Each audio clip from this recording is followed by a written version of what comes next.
Welcome to Boss Up Goddess. I'm Elizabeth Ann Atkins, and I interview trailblazing women who share their wisdom to help us all live bigger, better, and bolder.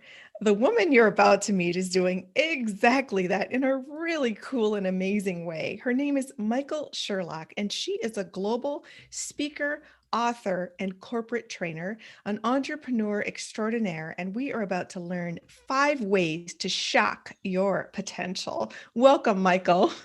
Thank you so much for having me. I'm very excited to be here.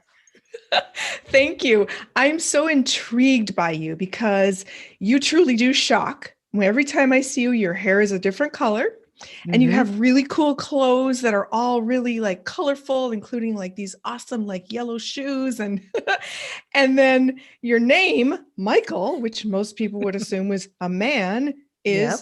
you're a woman. Yep. So, can you tell us how you became Michael Sherlock, helping people around the world shock your potential?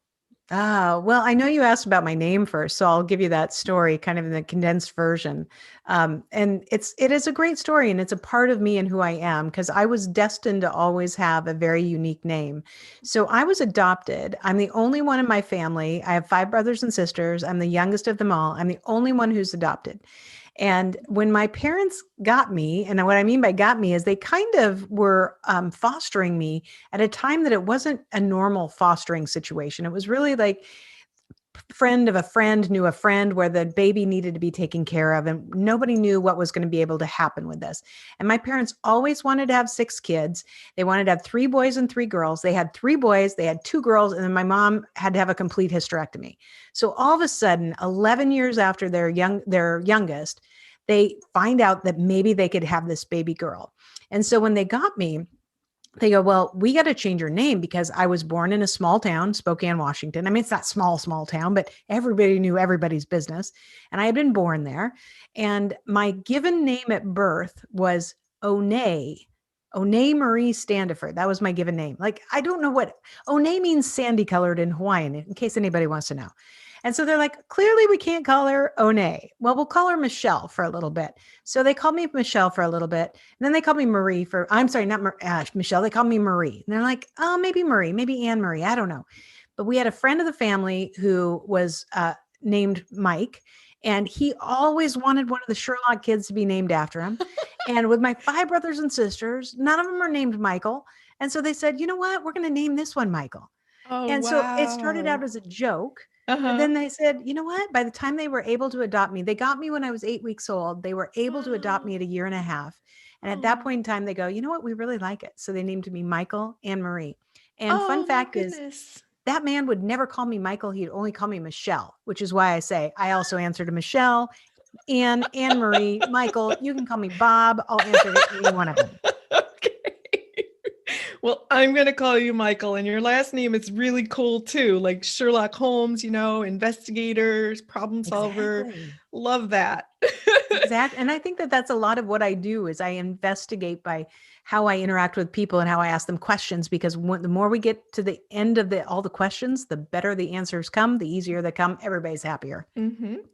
Excellent. So, Michael, how did you evolve to have shock your potential?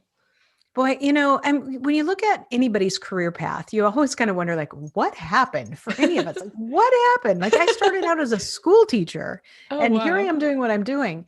And, the evolution of my career was really interesting because I didn't realize I was an entrepreneur. I didn't know what that meant, but I was an entrepreneur. I've been a serial entrepreneur. But my first ever job that I got paid at a paycheck is I worked at a jewelry store. And I worked there at Christmas time as a gift wrapper at 16 years old. And Wow. so I started in like November. And before Christmas, I was selling diamonds and Rolex watches on the floor because I was so curious about what we did. And I started dressing up like my colleagues that were the salespeople. And it wasn't a commission driven organization. So they're like, you want to go help that patient, that customer? Go help them. And my very first time on the floor, I sold a diamond engagement ring to a man. And Wow. the next day, my boss didn't know this was happening. He was, the manager wasn't there, and he's like, "What did you do?" And I thought I was in trouble. I'm like, "Well, I don't know. I've been reading up on the diamonds. I knew how to answer the questions. I knew about the gold, and my colleagues just said go out and do it." And he's like, you are no longer a gift wrapper. He's like, you need to sell. And so I'm like, oh, I'm a salesperson. Like, I love this. And I love Oh, the thought of it. And my career evolved over time so that I wanted to start my own business as a speaker and trainer in my mid 20s. My worldview was too small. I didn't have enough experience. I had enough energy and dynamite, behind me, but I didn't have enough, the pieces of the pie. So, I had an amazing corporate career. I had another business in the center there some point in time for about 5 years where I worked with medical practices as a consultant. But ultimately, I ended up as a VP of sales for two different very large hearing aid companies where I was mm, responsible for as many as 500 people at a time and much as $100 million a year in revenue. And I became this person who understood leadership from all the mistakes I'd made. I understood sales and people's hesitancy with sales or their over eagerness to be in the sales process. And along the way, I just kept knowing that there were books inside of me, there was more training inside of me. And so, when things kind of changed and the last position ended, then it was time. And I came home and I said to my husband, I've written one book, I've not been able to promote it. I have another book I know in me, and I'd like to take the chance now to really make this business happen the right way for me. yes. And he's like, Mhm. good. I've been Oh. tired of you traveling all the time. Listen, don't want to hear, don't want to hear you complaining about your workload anymore. Oh, And so, we really built this business to where I could train and engage people in becoming better leaders, better salespeople. And it's evolved over the last several years so that now we're working with people to help them become, more adept at controlling their career path. And so the mhm, fun of it is this evolution in this new part of me that is mhm. bossing up continually every day in a new Yes. way, but Uh-huh. also shocking potential that I knew I had, some I didn't know I had, and some I had no idea even existed. Uh-huh. Uh-huh. Wow, that's awesome. I love the parallel between shock your potential and boss up goddess, start Mm. living your effing potential because Yes, potential, how many of us truly, truly, truly live our infinite potential? And right. so we're on this constant quest to make it happen. So, Michael, what are 5 things that we can do to Well, oh, I'm shock sorry our to interrupt you. potential? No, I'm Yeah, ready. I love it. This will actually be the title of and the content of what will be my third book whenever I, actually finish it and send it off to the publisher. She keeps hounding me on it. But, I want to just take a moment before I give the 5 tips and say, to your point, you are absolutely right. We all know we have this potential in us. We all know we have to live up to it, but we don't always. And the reason to shock your potential is that sometimes each of us needs that jolt, that shock, that where that that's an electrified fence, and you don't want to have it shock and stop your heart, but you want to touch it and get that thing that makes you pull your finger back. Mhm. That's what I try to do, is get people that moment where they go, oh wait, I wake up and long enough to say, there is my potential. I know it's been sitting out there and it's time to do something about it. Yes, So when yes. I walk people through the shock your potential, I use the letters in the word shock to leave this kind of concept. So Uh-huh. I'll hit them briefly, but then I'll come back and just, hit a couple important points. But Okay. the S is for stand out. How do you Ooh. stand out? And it's Wow. important that we stand out. And I don't just mean because of colorful hair, but I'll tell you what, this allows me to stand out and it allows people to be shocked a little enough to listen. I usually always say in my bio, don't be fooled by the colorful hair or the crazy shoes. I'm very serious about business. But Mhm. it shocks you. It makes me stand out. Now, that can be the only way I stand out. I have to stand out in other ways that are meaningful to my business and my mission. But if we don't stand out, if we're holding back, we're not bossing up. We're not bossing up to our goddess. We are not pulling in that because we're still holding back. You have to stand up and stand out. So the H, though, is almost the counterbalance to that. The standing out is that part of you that feels confident and pushes forward, right? The H is hone, meaning hone the skills that you're deficient in, but that you need to have. And if you have a team, hire for the ones you don't need to have yourself, but you need on your team. So hone your deficiencies or hone your skills or hire your deficiencies, I love because it. you got to counterbalance that. You can't always be going forward when you have gaps in the background that won't sustain you. Mm. The O is like, to me, always the one that I like to have this aha moment of. It's operate as if you're already there. And I don't mean Oh. fake it till you make it. I Mm. mean, If you want to be the boss, you want to boss up and be that goddess, then you Mm-hmm. cannot just still wait for the day when the world says you're a goddess. No, no, You no, have to no, no. live that way today. Yes, You have to yes. fight through when it's uncomfortable. You have Mm-hmm. to have your meltdowns. It's okay to have your meltdown, but Mm-hmm. have your meltdown with someone who's going to tell you, I love you, you're wonderful. Now get up. Love that. you know, and get to that point. Mm-hmm. C is cultivate. Okay. Cultivate, bring people and opportunities around you that are Mm-hmm. going to help you, not just support you, but that are going to get you there. Not just the ones Mm-hmm. that say you're great, but the ones that say, I'm going to introduce you. This is how I found you. Someone introduced me to your sister who introduced me to you. Mm-hmm. You cultivate those Mm-hmm. people who say, you need to know this person, you need this Mm-hmm. opportunity.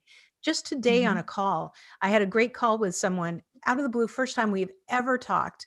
And she said, I just received a question from one of my clients about something that I don't do, and that is upselling, teaching on upselling. She goes, Mm. you can do that. I said, absolutely. She made the connection. Mm-hmm. I have a call with the people tomorrow. You have to Oh, cultivate those wow. people and opportunities to bring them to you. But Right. The K is the one that always, especially with women, gets people to line up to me after I'm done talking. Know your worth, Mm. know your value. Know Mm. your worth, know your value. This is so Mm-hmm. important. And in that moment where we're standing up, sometimes we're doing it without the real belief in ourselves. Mm-hmm. We don't really know we're worth it. We don't really know we have that opportunity. We know we want it to. We think there's something in there, but we haven't really owned ourselves. And that Mm. know your worth, know your value. When people always say, why do women sometimes make, whatever percentage of the dollar? And we Right. have this conversation about that. I always say, okay, you tell me why I never earned less than my male counterparts. And they're like, I don't know why. Did you work in progressive companies? And I said, no, I knew my worth, I knew my value, and I negotiated like crazy with every Mm. job I had. And Mm-hmm. so I didn't under earn or underperform. I knew what I was worth, and I stood by there. And so I got opportunities that other people didn't, because Mm. I knew it and believed it and used it as the confidence to move forward. So I love shocking it. your potential, in my sense, is this whole idea of understanding that there's all these moving parts to propel you. So you know it, you want to achieve it, it's time to do it, but there are some steps you can take that will get you to the point where you're like, oh, here's my goddess. She's been Yes. sitting there. Yes. Now I've unleashed her to the world. Yes, I love that so much. But, it's really cool that you work with people because there's so much fear and anxiety about showing our truly authentic, most empowered self, because not Yes. everybody likes that. And we've Yeah. often been conditioned to be small, play small, be quiet, take up less space, don't speak up. Yep. So you work with people, Michael, individually and in groups to help them shock their potential? Yeah, we have a lot of coursework now and some groups that we have started. I don't do a lot of one-on-one because I do a lot of things that are bigger and larger with organizations, but I do take on clients every once in a while. It has to Mm-hmm. be somebody, really special, because that it's such an intense interaction with people, and it takes a lot out of me. So I've learned over the years that a lot of that one-on-one stuff is not all that good for me, but I will Okay. take it one at a time. But I found a really unique way. We are launching several different courses in the next couple weeks that are everything from shock your sales potential, shock your leadership potential, just shock your potential.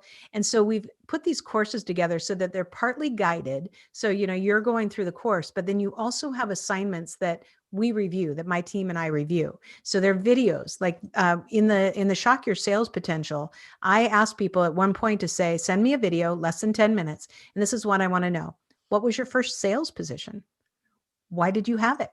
Did you like it? What did you do well? What were your greatest successes? And we move them through to what's your greatest sales challenge now? And in that process, those videos are amazing to watch because people will first have this glee about their first job, and they'll share all that. And then they'll talk about their successes. And then when they get to where they are, they'll go, but today I'm feeling this. And then that gives you the opportunity to go back and say, but let's play on that glee that you had from that very first job and the successes you've had. And let's apply those learnings to what your challenge is now, because Mm. somewhere along the way, somebody or something told you that you can't reach that potential again. But when you were 16 working in a jewelry store, nobody told me I couldn't go out and sell a diamond ring. Right, They're like, right. okay. And I didn't know I couldn't do it. So I was Mm-hmm. never conditioned to not be good at it. And so those are the things that we're trying to find, is this balance between some guided coursework, but a little personal approach that ends with a one-on-one interaction of an hour, Mm-hmm. which allows people to feel like they've really got their story told even Mm. before I meet them the first time. Oh, that's powerful, powerful. Yeah. One thing I really love about you, Michael, is that you have boundaries. So Yes. you just stated a boundary that you know what's best for your work style and you Yes. adhere to that. And then in your email you said you have time boundaries around your work time during the Yep. day. So Yep. what's your advice to all of us to have stronger boundaries and enforce them? Now, if my husband was sitting here, he'd be laughing because he'd say, "You used to suck at that." And it's true. I think the majority of my life, I sucked at boundaries. In fact, when I met my husband, one of the first things that he would say to me is, when I'd be talking about different things and people I was trying to help do stuff, and he'd say, the first time he asked me, I was really confused. He goes, "Are you saving puppies?" And I was like, "What?" And he goes, "It sounds to me like you're saving puppies." And I went, "Oh," and all of a sudden that concept became clear to me. Like, you have all these people with all these needs. They need to be Oh, fed. They need to be oh, nurtured. They need to be oh, walked. They okay, need to have okay. everything. And he goes, "Do you really need all these puppies? Did you bring these Wow. puppies to yourself?" And I'm like, "Oh my God, I just opened up the barn door and said, 'Bring all the puppies in. Bring them in. Dalmatian puppies, bring them in. I'll take care of everyone.'" And at some point in time, you have nothing left for yourself. Right. And there have been 3 times in my career where I reached that, max overload. You'd think I would have learned the first time or the second time. The third time that I learned it, it put me in the hospital in the ER because of chest pains. Every one of those times ended with chest pains, but the third time put me in the ER thinking I was having a heart attack. My left arm went numb, chest was, really overrun. And the doctor's like, "Okay, you're not having a heart attack, but you are so stressed that the inside of your chest wall cavity is inflamed." And I remember thinking, this is probably not a good idea to keep going. So I was Wow. trying to work on better ways to manage that, and I was better.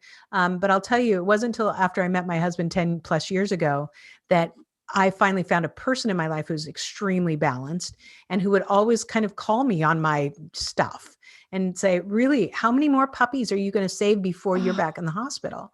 And wow. having that accountability partner, someone who helps you look in the mirror, it was so important to me. And so now I know there's certain things. I mean, we have boundaries together for how we work and we travel. Like, when we travel, we both still get up in an hour every morning when we travel. We clear email, we answer voicemail. Everybody knows that for 1 hour a day while we're on vacation, we're accessible. Other than that, nothing. And so we found ways to balance the demands of the job or the company with what's really important and feel like there's balance in those. So, we have some really good boundaries. That doesn't mean I'm perfect at them all the time. But I'll tell you, I'm so much better now, and I sleep. I sleep. I sleep through the night. Like, I don't have, Oh. those wake up at 2 a.m. and, just can't get back to sleep because your mind is churning. Mhm. And that, from boundaries, meditation, those types of Mhm. things all help with that. But it's so much more peaceful. I'm not perfect, but I am so much better than the person I was 5 years ago Mhm. that it's amazing. And, Mhm. you talked about, kind of your audience here. I'm smack dab in the middle of your target audience in terms Mhm. of age. It took me a long time to figure out Mhm. that it's more important to find those boundaries Mhm. than to continue to try and please everybody else. Oh, wow. So in the moment is when it happens because when Mhm. someone calls you and says, "Can you do this?" or, they're that's in that moment you have to stand your ground, right? Yes. You have to Yep. stay no, and you tick through, "No, no, no, I'm putting myself first. I have this boundary here. I can't do that." The answer is no, and then you have to be prepared to deal with their Yes. response, but you're putting yourself first. Do you Yeah. have Michael, do you have any tips on how to stand your ground? Because it can be very scary if you're saying no to someone that you like to please. Yes. Well, I'll tell you, I'll give you a great example that I found when I was leading a team. So I had a total of about 500 people I was responsible for, but I had 32 managers who reported to me. And that was the craziest time. We were going through a merger, acquisitions. We were bringing all these business units, all these like 17 different companies we were turning into one. And everybody's coming to me left and right for problems. And I was about ready to lose my mind. So that's one, biggest challenge there. But what I finally found is that I told people, look, we all need some boundaries here. So what we're going to do is I'm going to institute a stoplight approach. And the stoplight means this: if you need me, it's urgent, the building's on fire, something's really bad, you text me or call me, because I'll know if you're calling, it's a red issue, or text me and say red issue. And that allows me to walk out of whatever meeting, put everything on hold, hang up the phone. Red means I need you now, but use it when you really mean it. Don't cry Mhm. wolf with it. Mhm. Yellow means I've got something big. I need you in the next couple hours or before the end of the day. So yellow allows me to go, okay, I got a yellow issue with Matt. I know that I can finish my meeting, my call, and I can get to Matt, and he's got it under control for a little bit. Green means I have something, and if you're free now and don't have anything else, I'd like to chat. If not, can you get back to me in a day or so? And as we instituted that, at least with the people who reported to me, it gave us a new dialogue. So not only Mm. were they more respectful of my time, they also started to ask themselves, is everything a crisis? Or is Wow. this really that important? Uh-huh. But we were able to dialogue, and people would be joking, like, is that really a red issue? you know, and it gave us a common way to kind of even say to each other, really, are you really thinking that through? You know, Wow. but I've tried to put it into play now too, even with clients, where you think about, how you respond to things. If we always respond immediately, we Mhm. teach our clients even that we will respond immediately. Now you might be going, well, isn't that what we're supposed to do? If I'm an entrepreneur, I got to make my business, I got to hustle.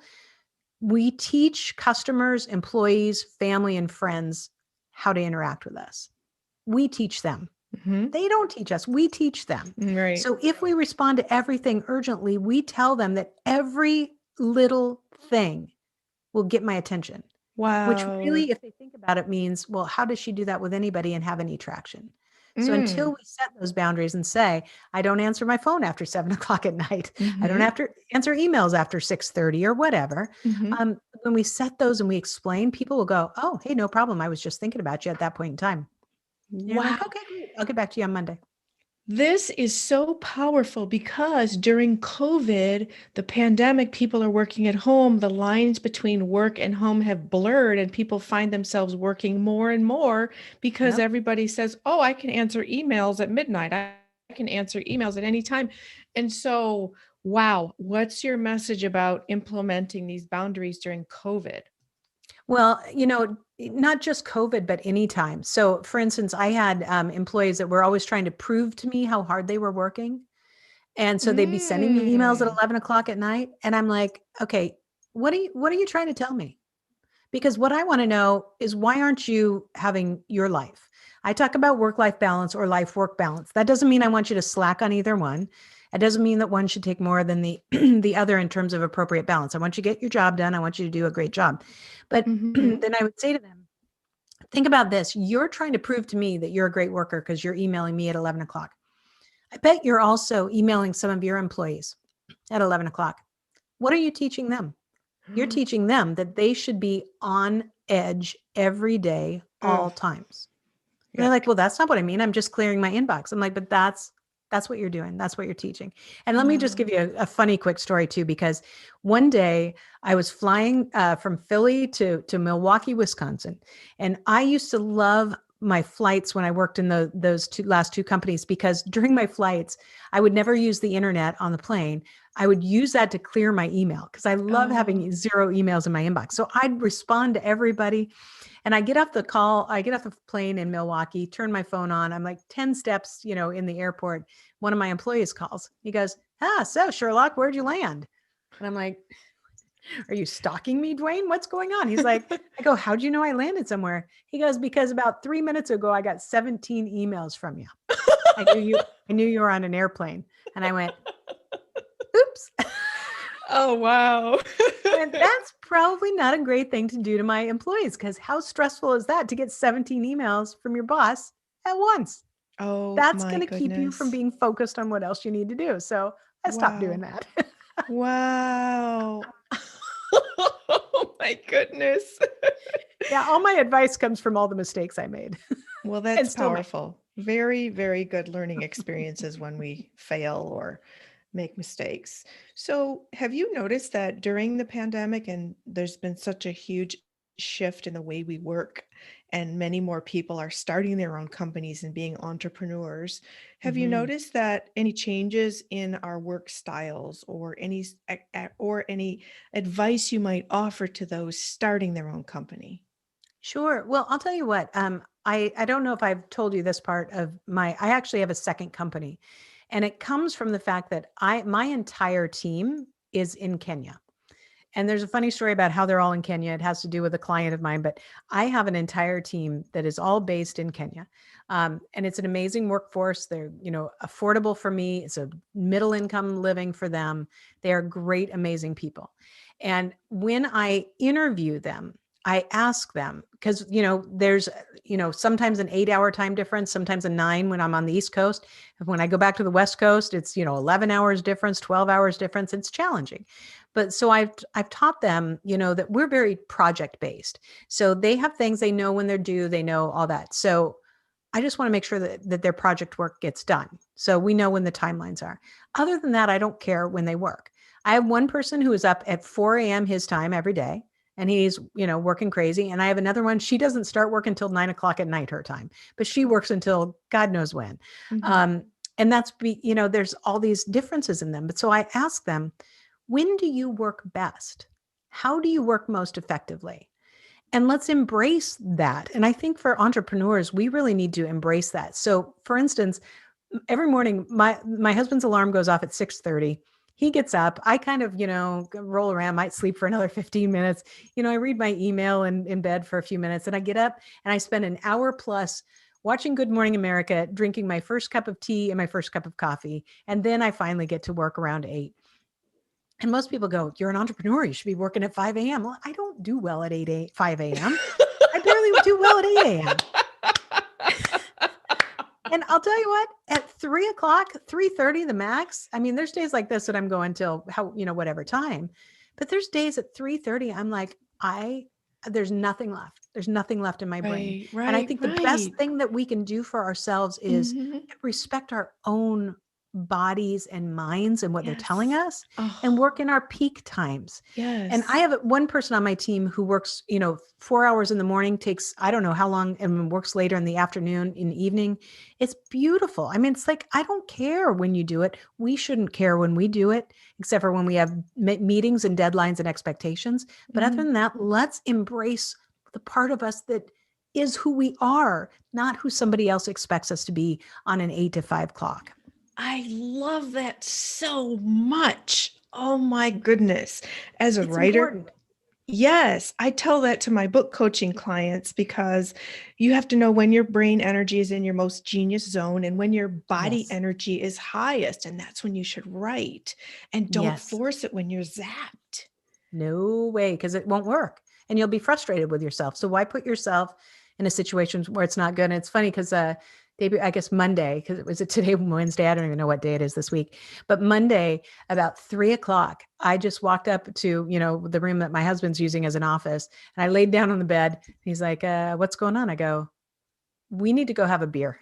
Just, I need to go play hooky. I am done. I've got nothing else. There's nothing else in me. He's like, okay. So we did. We went and walked around the Wow. city and had a beer and had a burger. And it was so good for my head just to Mm, say, there's nothing left. I know I have more work to do. Guess what? We'll always have more work to do than we have yes. hours. But Yes. I can listen to myself and say, if I keep working, I'm going to get this much done. If Right. I play hooky tomorrow, I'm going to get this much more done. Yes, yes.